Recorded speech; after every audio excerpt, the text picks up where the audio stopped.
मैं समीश पाले, lecturer in mechanical engineering department NIT polytechnic Nagpur, आप सबका स्वागत करता हूँ इस वीडियो लेक्चर सीरीज़ में, जो कि बेसिक मैकेनिकल इंजीनियरिंग कोर्स के ऊपर में जो second semester diploma in electrical engineering students के लिए रहती।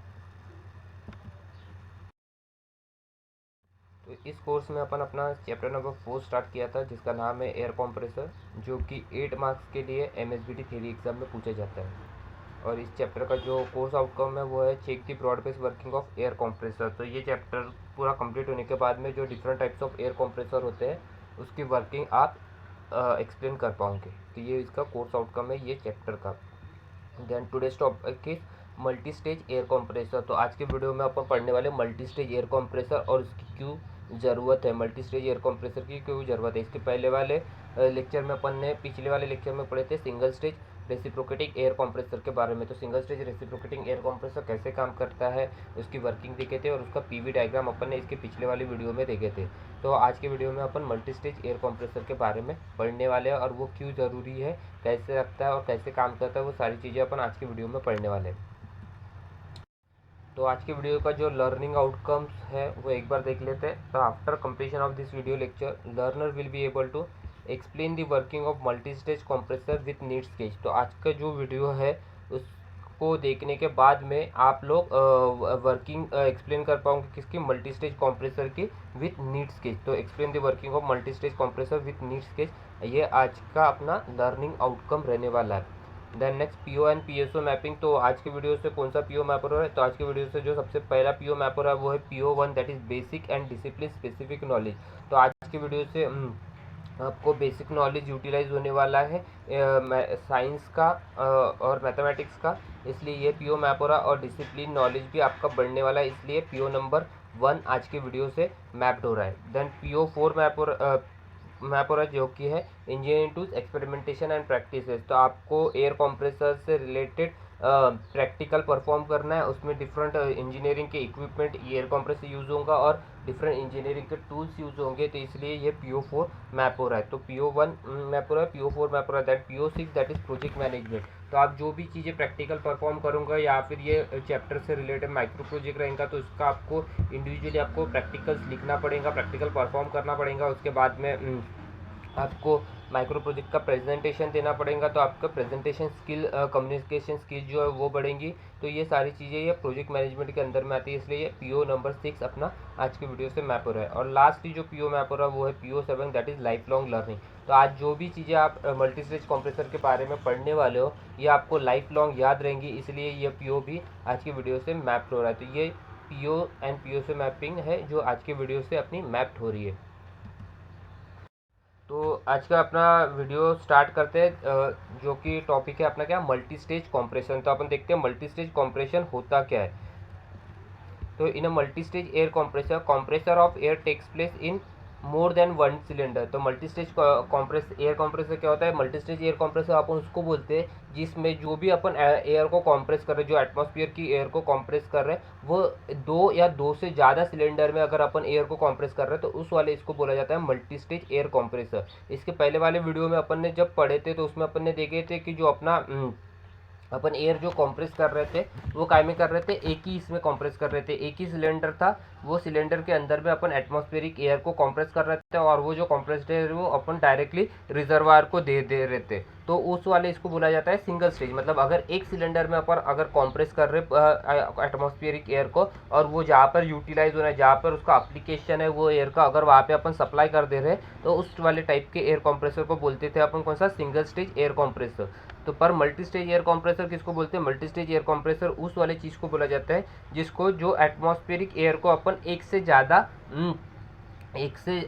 ज़्यादा सिलेंडर में जब अपन एयर को कंप्रेस करते हैं तो उस वाले इसको बोला जाता है कौन सा, मल्टी स्टेज एयर कंप्रेसर। उस वाले कंप्रेसर को बोलते हैं अपन कौन सा, मल्टी स्टेज एयर कंप्रेसर। अभी मल्टी स्टेज एयर कंप्रेसर की ज़रूरत क्या है, जब अपने पास में सिंगल स्टेज एयर कंप्रेसर था तो अपन ने मल्टी स्टेज एयर कंप्रेसर लाया क्यों, मल्टी स्टेज एयर कंप्रेसर की ज़रूरत क्या है। तो मल्टी स्टेज एयर कंप्रेसर की इसलिए ज़रूरत है क्योंकि अगर अपने को प्रेशर ज़्यादा प्रेशर का एयर को कंप्रेस करना है, जो एयर का प्रेशर है वो अगर अपने को ज़्यादा बढ़ाना है, जहाँ पर भी अपन वो कंप्रेस एयर यूज़ कर रहे हैं वहाँ पे अपने को वो कंप्रेस एयर क्या होना, ज़्यादा प्रेशर की होना, तो उस वाले टाइम पे अपन सिंगल स्टेज में अगर यूज़ करेंगे, सिंगल स्टेज में अगर एक ही सिलेंडर में अपन एयर को कंप्रेस करेंगे तो वो सिलेंडर का जो साइज़ रहेगा वो क्या रहेगा, बहुत ज़्यादा बड़ा रहेगा, और बहुत ज़्यादा बड़ा रहेगा तो वो बराबर काम नहीं करेगा। उसका जो वर्क इनपुट रहेगा, जो अपने को उसको इलेक्ट्रिसिटी देना पड़ रहा है, जो एयर को कंप्रेस करने के लिए जो अपने को इलेक्ट्रिसिटी देना पड़ता है कंप्रेसर के अंदर में, वो भी क्या लगेगा, ज़्यादा लगेगा, वो भी अपने को ज़्यादा लगेगा। इसलिए वो ना होना चाहिए। इसलिए अपन क्या करते हैं कि जो एयर है उसको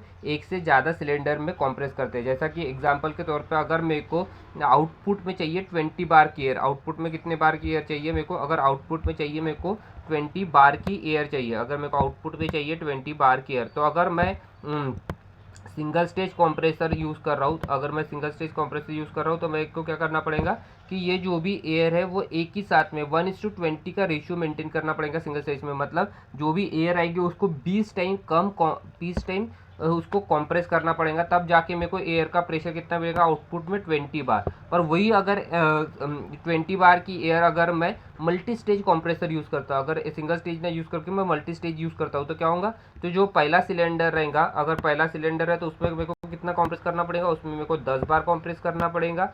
फिर वो 10 बार वाली एयर मैं क्या करूँगा, दूसरे वाले इसमें भेजूंगा तो वहाँ पे 10 बार। मतलब इसमें क्या हो रहा है कि जब मैं 10 बार का एयर को कंप्रेस कर रहा हूँ तो वहाँ पे मेरे को जो सिलेंडर का साइज़ है वो क्या हो गया, कम हो गया। जो भी मेरे को सिलेंडर लग रहा है, जो भी कंप्रेसर लग रहा है, उसका साइज़ क्या हो जाएगा, कम होगा। और जितना साइज़ कम हो जाएगा उतना ज़्यादा अपना कंप्रेसर क्या हो जाएगा, बराबर काम करेगा, बराबर स्टेबिलिटी रहेंगे। इसलिए अपन क्या करते हैं, हर जगह पे मल्टी स्टेज कंप्रेसर को यूज़ करते हैं। इसलिए अपन क्या करते हैं, वहाँ पे हर जगह पे मल्टी स्टेज कंप्रेसर को, जहाँ पे अपने को प्रेशर ज़्यादा चाहिए उस वाली जगह पे अपन कौन सा कंप्रेसर यूज़ करते हैं, मल्टी स्टेज कंप्रेसर यूज़ करते हैं। तो समझ में आ गया मल्टी स्टेज कंप्रेसर क्या है। In multi stage compressor compression of air take place in more than one cylinder, एक सिलेंडर से ज़्यादा जहाँ पर भी एयर का कंप्रेशन हो रहा है उस वाले इसको बोला जाता है कौन सा, मल्टी स्टेज कंप्रेसर। तो multi stage compressor is used in where high pressure air is required. ये मैंने बता दिया कि मल्टी स्टेज कंप्रेसर अपन कहाँ पे यूज़ करते हैं, जहाँ पर भी अपने को एयर का जो प्रेशर है वो हाई प्रेशर लगता है, वहाँ पे अपन कौन सा कंप्रेसर यूज़ करते हैं, मल्टी स्टेज कंप्रेसर। जहाँ पे भी एयर का प्रेशर अपने को ज़्यादा लग रहा है, जहाँ पे हाई प्रेशराइज्ड एयर लग रही है जो एप्लीकेशन में, वहाँ पर अपन कौन सा कंप्रेसर यूज़ करते हैं, मल्टी स्टेज कंप्रेसर यूज़ करते हैं। क्लियर है। तो मल्टी स्टेज कंप्रेसर में क्या होता है, एक सिलेंडर होता है जिसको बोला जाता है लो प्रेशर सिलेंडर, एक सिलेंडर होता है जिसको बोलते हैं अपन क्या, लो प्रेशर सिलेंडर। एक दूसरा सिलेंडर होता है जिसको बोला जाता है हाई प्रेशर सिलेंडर। तो अभी ये मल्टी स्टेज है तो इसलिए मैंने बताया कि कितने सिलेंडर में कंप्रेस होगा, ये 2 या 2 से ज़्यादा। तो अपन अभी सिर्फ 2 का एग्जाम्पल ले रहे हैं। अगर 2 में कंप्रेस हो रहा है तो उसको बोला जाता है 2 स्टेज कंप्रेसर। उसको कौन सा बोलते हैं, 2 स्टेज कंप्रेसर। अगर 3 में होगा तो उसको बोला जाएगा 3 स्टेज कंप्रेसर। तो यहाँ पे अपन ने 2 ही सिलेंडर लिए, इसलिए यहाँ पर इसको को बोला जाता है 2 स्टेज कंप्रेसर। तो यहाँ पे एक सिलेंडर लिया अपन ने कौन सा, लो प्रेशर सिलेंडर, और एक सिलेंडर लिया हाई प्रेशर सिलेंडर। और तो it consist of low pressure cylinder, LP cylinder and intercooler and a high pressure cylinder. तो ये जो इंटरकूलर है ये इसके बारे में अपन बाद में बात करते हैं। इंटरकूलर क्या होता है वो मैं बाद में बता दूँ। सबसे पहले आप लो प्रेशर सिलेंडर और हाई प्रेशर सिलेंडर समझ लो। तो यहाँ पे कितने सिलेंडर अपने पास में, 2 सिलेंडर है। एक कौन सा है, लो प्रेशर सिलेंडर, और एक है हाई प्रेशर सिलेंडर। और ये जो दोनों लो प्रेशर सिलेंडर और हाई प्रेशर सिलेंडर है ये एक ही क्रैंक शाफ्ट से कनेक्टेड रहते हैं जिसको बोला जाता है ड्राइविंग शाफ्ट। आपने देखा था पिछले वीडियो में अपन ने सिंगल स्टेज कंप्रेसर में पढ़े थे कि कंप्रेसर को चलाने के लिए क्या करना पड़ता, अपने को इलेक्ट्रिसिटी सप्लाई देना पड़ता। और वो इलेक्ट्रिसिटी सप्लाई अपन कैसे देते, इलेक्ट्रिक मोटर से। कैसे दे रहे थे, इलेक्ट्रिक मोटर से। और वो इलेक्ट्रिक मोटर किसको कनेक्टेड थी, अपने क्रैंक शाफ्ट को। तो ये जो दोनों सिलेंडर है, लो प्रेशर सिलेंडर और हाई प्रेशर सिलेंडर, ये एक ही क्रैंक शाफ्ट से कनेक्टेड रहता है। किससे कनेक्टेड रहता है, एक ही क्रैंक शाफ्ट से कनेक्टेड रहता है। और वो एक ही क्रैंक शाफ्ट को अपन क्या करते हैं, पावर देते हैं, इलेक्ट्रिसिटी पावर देते हैं। मतलब एक ही पावर से, एक ही मोटर से अपन क्या कर रहे हैं, दोनों सिलेंडर को चला रहे हैं। अभी दोनों सिलेंडर को एक ही मोटर से चला रहे हैं तो क्या होगा, अपना जो पावर इनपुट है, जितना पावर लग रहा है अपने को एयर को कंप्रेस करने के लिए, वो पावर इनपुट क्या लगेगा अपने को, कम लगता है। क्या लगता है, कम लगता है। इसलिए अपन यहाँ पर क्या करते हैं, एक ही शाफ्ट के ऊपर में दोनों सिलेंडर लगते हैं, एक ही क्रैंक शाफ्ट के ऊपर में। तो लो प्रेशर सिलेंडर है, हाई प्रेशर सिलेंडर है। उसके बाद में क्या होता है, both piston in LP and HP cylinder are driven by single prime mover through a common shaft. ये अभी जो बताया मैंने कि दोनों prime mover low pressure cylinder का और हाई प्रेशर सिलेंडर का वो एक ही शाफ्ट से चलता है, जो कि कॉमन शाफ्ट रहता है, जो कि क्रैंक शाफ्ट रहता है, जिसको अपन इलेक्ट्रिसिटी सप्लाई दे रहे हैं। देन यहाँ पे क्या होगा, लो प्रेशर सिलेंडर में एटमॉस्फेयर की जो एयर है, जो 1 बार का जो प्रेशर रहता है एटमॉस्फेयर की एयर का, वो एयर को अपन सप्लाई करते हैं किसको, लो प्रेशर सिलेंडर को। अभी लो प्रेशर सिलेंडर में अपन ने एटमॉस्फेरिक एयर को सप्लाई किए, तो क्या होगा, कंप्रेसर क्या करता है, कंप्रेसर का काम क्या है, उसका प्रेशर बढ़ाना। तो ये जो एटमॉस्फेयर की एयर है, ये एयर को अपन सप्लाई करते हैं 1 प्रेशर बार के ऊपर में, कहाँ पर, लो प्रेशर सिलेंडर में। फिर ये सिलेंडर में जाने के बाद में यहाँ पे क्या होती है, वो एयर हो जाती है कॉम्प्रेस्ड, वो एयर क्या हो जाती है, कॉम्प्रेस्ड हो जाती है। सपोज यहाँ पे मैंने 1 बार की एयर भेजा, यहाँ पे मैंने कितनी एयर भेजा, 1 बार की, यहाँ पे मैंने 1 बार की एयर भेजा, वो 1 बार की एयर कॉम्प्रेस्ड होके यहाँ पर अपने को आ गई बार में 10 बार। ये यहाँ पे कितने बार आ गई, 10 बार। अभी लो प्रेशर सिलेंडर में मैंने कितने बार की एयर भेजा था, 1 बार की, वो कॉम्प्रेस्ड होके आ गई है 10 बार की। फिर ये 10 बार की जो एयर है, ये 10 बार की जो एयर है जो लो प्रेशर सिलेंडर से निकली है, वो 10 बार की एयर अपन सप्लाई कर देते हैं कहाँ पर, हाई प्रेशर सिलेंडर। देखो इसका आउटलेट, ये लो प्रेशर सिलेंडर का आउटलेट और हाई प्रेशर सिलेंडर का इनलेट क्या है, सेम है, एक ही लाइन है। जो लो प्रेशर सिलेंडर का आउटलेट है वही अपना क्या है, हाई प्रेशर सिलेंडर का इनलेट है। तो अपन ने यहाँ पे जो 10 बार की एयर को सप्लाई किए है, वो 10 बार की एयर जो अपने को मिली है कॉम्प्रेस्ड एयर लो प्रेशर सिलेंडर के, तो यहाँ पे हाई प्रेशर सिलेंडर के इनलेट में भी कितना आ जाएंगी, अपनी 10 बार की एयर आ जाएंगी। कितनी आ जाएंगी, अपनी 10, यहाँ पे भी आ जाएंगी अपनी 10 बार की है। फिर अभी ये हाई प्रेशर सिलेंडर में चली गई, तो हाई प्रेशर सिलेंडर में फिर क्या होगा, ये जो 10 बार की एयर है ये क्या हो जाएंगी, फिर से कॉम्प्रेस्ड होंगी। तो यहाँ पे अपने को फिर आउटपुट में मिलेंगी यहाँ पर ये 20 बार की। सपोज यहाँ पे अपन ने 10 बार की दिए थे, तो अपने को आउटपुट में मिल गई कितनी, 20 बार की एयर मिल गई, जो कि एयर अपन ने कहाँ पे दे दी है, कॉम्प्रेस्ड एयर टू रिजर्वायर, और फिर की एयर अपन ने दे दी है रिजर्वायर के अंदर में। तो इस तरीके से अपना मल्टी स्टेज कॉम्प्रेसर काम करता है। क्या करें, अपने 1 बार की दिए, वो लो प्रेशर सिलेंडर में कितना दिया, 10 बार की हो गई। फिर वो 10 बार की एयर अपन ने कहाँ पे दी है, हाई प्रेशर सिलेंडर में, और वो हाई प्रेशर सिलेंडर में फिर से क्या होगी, कॉम्प्रेस्ड होगी, जो कि कितने तक के कॉम्प्रेस होगी, 20 बार तक के। तो अपन ने ये जो 20 बार का अपने को आउटपुट चाहिए था, हाई प्रेशर अपने को जो 20 बार का चाहिए, जो 1 से 20 तक के लाना था, वो अपन ने क्या किए, 2 टुकड़ों में किए, पहले 10 किए फिर 10 किए। अगर ये 20 बार की एयर को अपने को और कॉम्प्रेस करना है, तो अपने को क्या करना पड़ेगा, यहाँ पे और एक सिलेंडर लगाना पड़ेगा। फिर ये 20 बार की एयर अपन क्या करेंगे, फिर से वो सिलेंडर में भेजेंगे। फिर वो सिलेंडर में भेजने के बाद में क्या हो जाएगा, फिर से वो एयर क्या होंगी, अपनी कॉम्प्रेस्ड होंगी। फिर उसके बाद में यहाँ पे एक डिवाइस लगाते हैं। देखो, लो प्रेशर सिलेंडर और हाई प्रेशर सिलेंडर के बीच में एक डिवाइस लगाया जाता है, जिस वाले डिवाइस को बोला जाता है इंटरकूलर। जिस वाले डिवाइस को क्या बोलते हैं अपन, इंटरकूलर। तो इंटरकूलर क्या है, ये एक टाइप का हीट एक्सचेंजर है। इंटरकूलर क्या है, ये एक टाइप का हीट एक्सचेंजर है। इंटरकूलर क्या करता है कि ये जो प्रेशर है, जो हाई प्रेशर एयर आ रही है, जो हाई प्रेशर एयर आ रही है लो प्रेशर सिलेंडर से, आपको बताया था मैंने कि जब प्रेशर बढ़ता है तब क्या होता है, टेम्परेचर भी बढ़ता है। जब भी कोई चीज़ का प्रेशर बढ़ता है तब क्या होता है, टेम्परेचर भी बढ़ता है। तो अपन ने ये एयर को 1 बार से 10 बार तक के कॉम्प्रेस किए, तो ये एयर का प्रेशर बढ़ गया, तो वो एयर का टेम्परेचर भी क्या होगा, बढ़ जाएगा।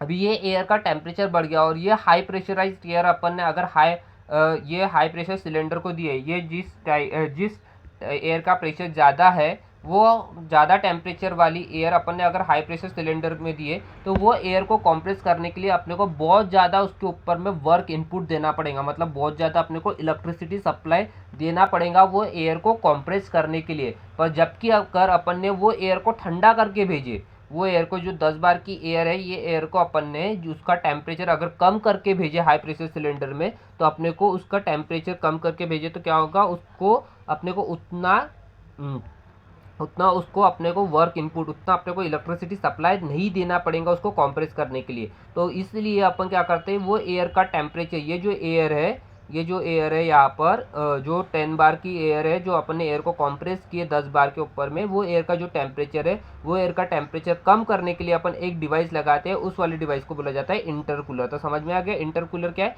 इंटरकूलर का काम क्या है कि जो भी लो प्रेशर सिलेंडर से एयर आ रही है, वो एयर का टेम्परेचर को कम करना है। इंटरकूलर का काम क्या है, जो भी लो प्रेशर सिलेंडर से एयर आ रही है, वो एयर का टेम्परेचर का कम करना काम है इंटरकूलर का। तो यहाँ पे एयर वही दिखा हुआ है, the air from low pressure cylinder is then pass to an intercooler. जो भी देखो ये लो प्रेशर सिलेंडर से जो एयर आ रही है वो अपन ने पास किए कहाँ पर, इंटरकूलर में। इन दी इंटरकूलर, इंटरकूलर के अंदर में क्या हो गया, in the intercooler air is cooled at constant pressure. ये इंटरकूलर में क्या होता है, एयर को अपन ठंडा करते हैं एट कांस्टेंट प्रेशर। मतलब ये जो 10 बार का प्रेशर है, ये 10 बार का प्रेशर वाली जो एयर दे रहे हैं अपन इंटरकूलर में, वो प्रेशर कम होगा क्या, नहीं होगा। वो प्रेशर 10 बार का 10 बार ही रहेगा। सिर्फ कम क्या होगा उसका, उसका कम होगा सिर्फ और सिर्फ टेम्परेचर। क्या कम होगा उसका, टेम्परेचर। तो इंटरकूलर में सिर्फ क्या कम होता है, एयर का टेम्परेचर कम होता है, ना कि प्रेशर कम होता है। The air from low pressure cylinder is then pass to an intercooler. Intercooler से अपन उसको पास करते हैं। इन द इंटरकूलर क्या हो गया, the air is cooled. Intercooler में क्या हो जाती है, वो एयर ठंडी हो जाती है eight constant pressure by circulating cold water.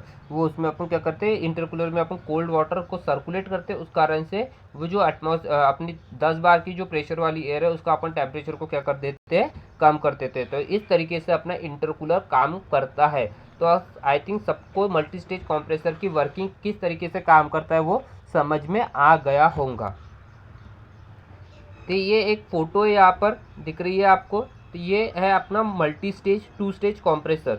तो मैंने बताया था इसके पहले वाले वीडियो में कि जहाँ पर भी अपन रेसिप्रोकेटिंग कंप्रेसर यूज़ करेंगे वहाँ पे अपना क्या यूज़ होगा, एक रिजर्वायर रहेगा जिसको अपन क्या, जहाँ पर अपन कंप्रेस्ड एयर को स्टोर करके रखते हैं। तो ये जो नीचे वाली टैंक है, ये जो टैंक है, ये टैंक है अपनी रिजर्वायर। मतलब इसके अंदर में अपना क्या रहेगा, कंप्रेस्ड एयर रहेगा। उसके बाद में ये कंप्रेसर को चलाने के लिए ये जो इतना पोर्शन है, ये है अपना कंप्रेसर। ये जो अपना इतना पोर्शन है, ये जो अपना इतना पोर्शन है, ये क्या है अपना कंप्रेसर। और ये कंप्रेसर को चलाने के लिए यहाँ पर एक मोटर दी है। मतलब अपन जो इलेक्ट्रिसिटी सप्लाई देते हो किसको देते हैं, ये मोटर को। ये मोटर फिर ये बेल्ट के थ्रू, यहाँ पे देखो बेल्ट लगा हुआ है, ये बेल्ट के थ्रू क्या होता है, ये कंप्रेसर को चलाता है। ये मोटर क्या करता है, ये बेल्ट के थ्रू ये कंप्रेसर को चलाता है। और ये जो पोर्शन है ये है अपना कंप्रेसर। तो ये जो ब्लैक कलर का दिख रहा है ये है अपना एयर फिल्टर। ये क्या करता है, एटमॉस्फेयर की जो भी एयर ले रहा है उसको फिल्टर करता है, फिर ये वाले सिलेंडर में भेजता है जो कि अपना लो प्रेशर सिलेंडर रहता है। सबसे पहला जो सिलेंडर लगा रहेगा वो कौन सा लगा रहेगा, लो प्रेशर सिलेंडर। तो ये लो प्रेशर सिलेंडर में भेजता है। फिर ये लो प्रेशर सिलेंडर में एयर क्या होती है, अपनी कॉम्प्रेस्ड होती है। फिर ये जाती है यहाँ पर। तो ये जो बीच में जो डिवाइस लगाया है, ये डिवाइस है अपना कौन सा, इंटरकूलर। इंटरकूलर का काम क्या है वो मैं बता चुका हूँ। तो ये इंटरकूलर है। ये इंटरकूलर में पास होने के बाद में फिर ये एयर जाती है कहाँ पर, अपने ये दूसरे हाई प्रेशर सिलेंडर में। फिर ये हाई प्रेशर सिलेंडर में क्या होती है, एयर फिर से कॉम्प्रेस्ड होती है। और ये कॉम्प्रेस्ड होने के बाद में ये एयर अपन सप्लाई कर देते हैं फिर कहाँ पर, ये रिजर्वायर के अंदर में।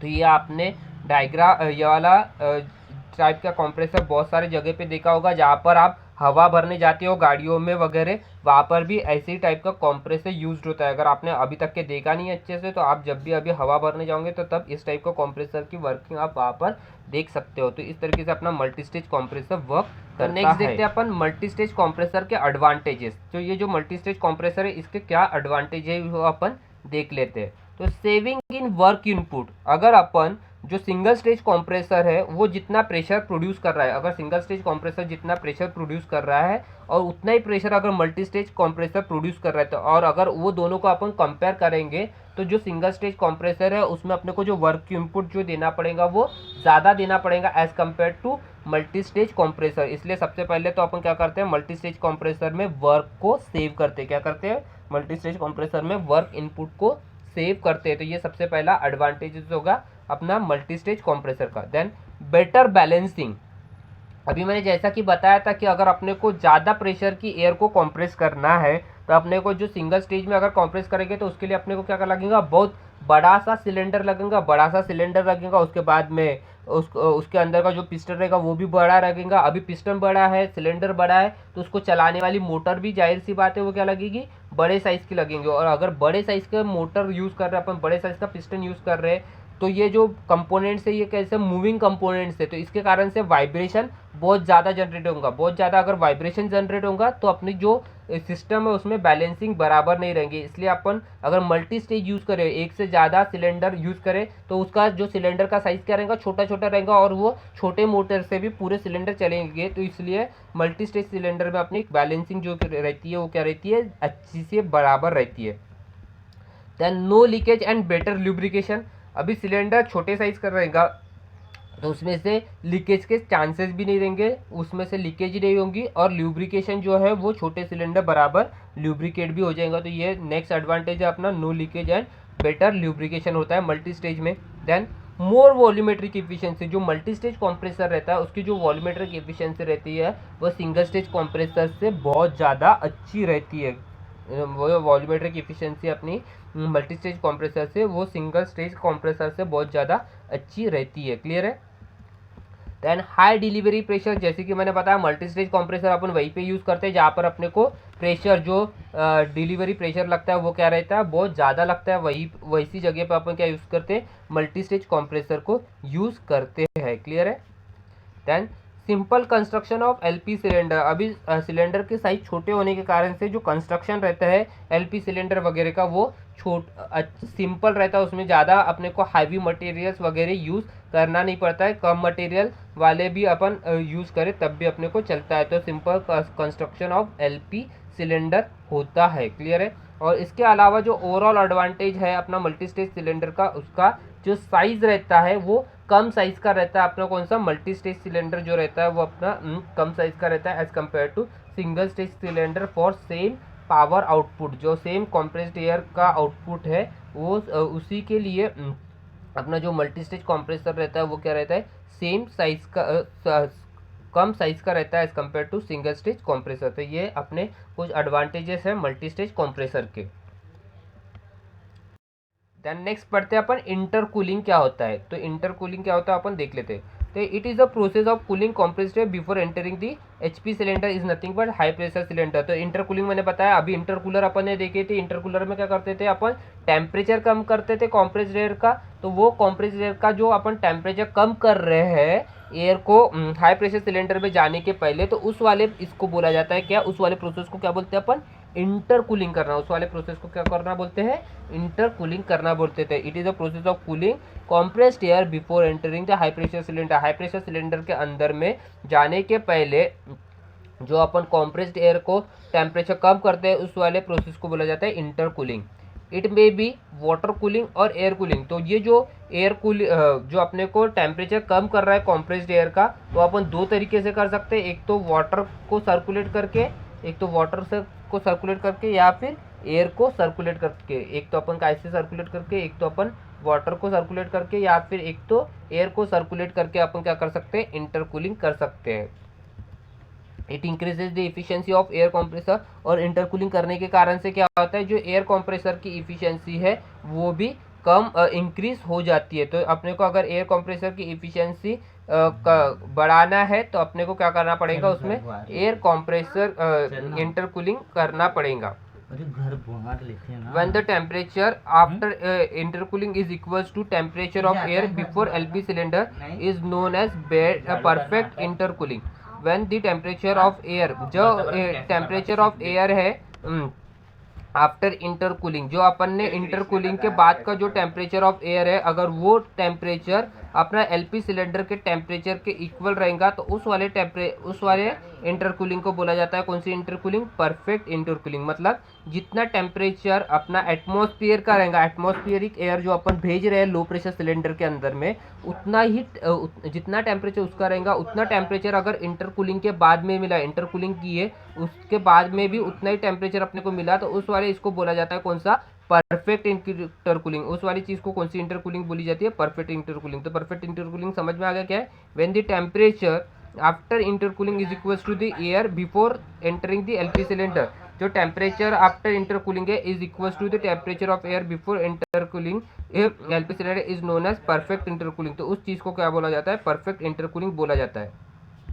क्लियर है, समझ में आ गया सबको। अपन PV diagram of two stage reciprocating compressor. जो टू स्टेज रेसिप्रोकेटिंग अपना कंप्रेसर है उसका अपन पीवी डायग्राम देखते हैं। इसके पहले वाले वीडियो में मैंने सिंगल स्टेज रेसिप्रोकेटिंग कंप्रेसर का पीवी डायग्राम पढ़ाया था। अभी अपन देखने वाले टू स्टेज रेसिप्रोकेटिंग कंप्रेसर का पीवी डायग्राम। तो यहाँ पर दो सिलेंडर यूज हो रहे हैं अपने, एलपी सिलेंडर और एचपी सिलेंडर। तो ये अपना एलपी सिलेंडर हो गया और ये हो गया अपना एचपी सिलेंडर। क्लियर है।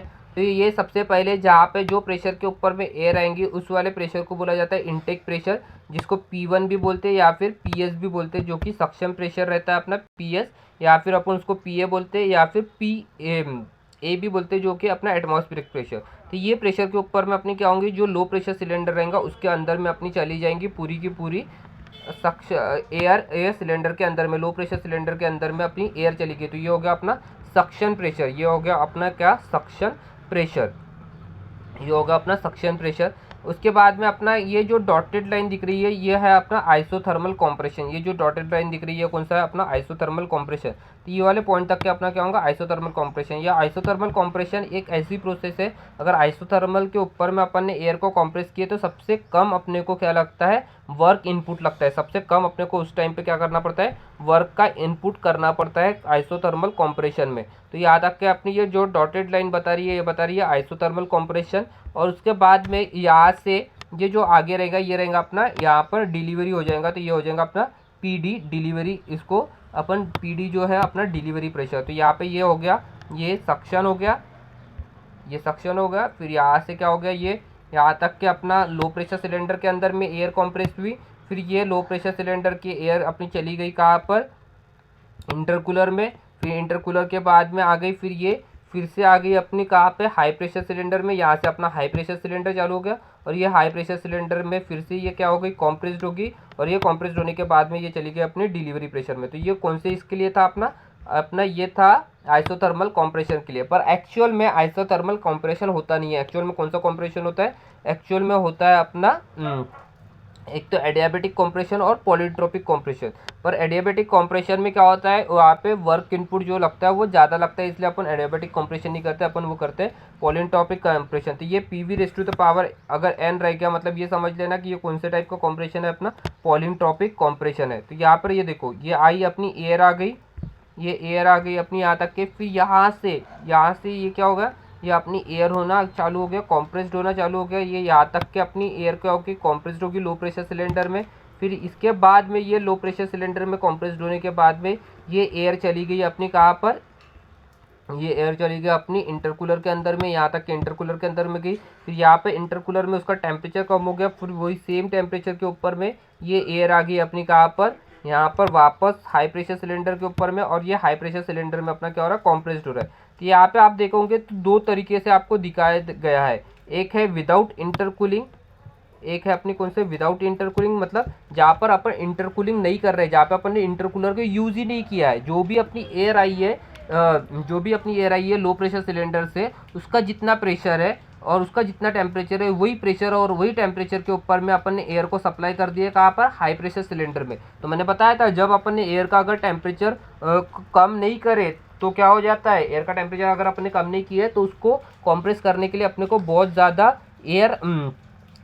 वर्क करना पड़ता है। तो ये देखो, ये जो लाइन दिखा रही है, ये इधर वाली जो लाइन दिखा रही है, ये देखो, ये वर्क ये जो हो रहा है ये यहाँ तक के अपना क्या हो जाएगा, विदाउट इंटरकूलिंग अगर है तो यहाँ तक के अपना कॉम्प्रेस्ड हो जाएगा और ये इधर चले जाएंगे ये डिलीवरी के लिए। तो ये अब मैंने बताया था कि ये जो भी एरिया रहता है, ये जो ग्राफ के अंदर का एरिया जो रहता है, ये एरिया अपना वर्क डन बताता है। तो इस वाले इसमें देखो अपने को वर्क डन क्या हो रहा है, ज़्यादा लग रहा है। पर जबकि अपना परफेक्ट इंटरकूलिंग अगर अपन ने किए है, अगर अपन ने परफेक्ट इंटरकूलिंग की है तो क्या हो रहा है कि ये यहाँ से एयर यहाँ तक के आई, फिर यहाँ से चली गई है इधर ऊपर में, यहाँ से चली गई इधर ऊपर में। तो यहाँ का एरिया अपना क्या हो जाएगा, ये इतना जो एरिया है, ये जो एरिया है ये एरिया मतलब इतना वर्क इनपुट अपना क्या हो जाएगा, कम रहेगा। इतना वर्क इनपुट क्या रहेगा अपने को, अगर इंटरकूलिंग करते हैं परफेक्ट इंटरकूलिंग तो 20 से 30% अपने को वर्क इनपुट क्या लगता है, कम लगता है। 20 to 30% अपने को वर्क इनपुट क्या लगता है,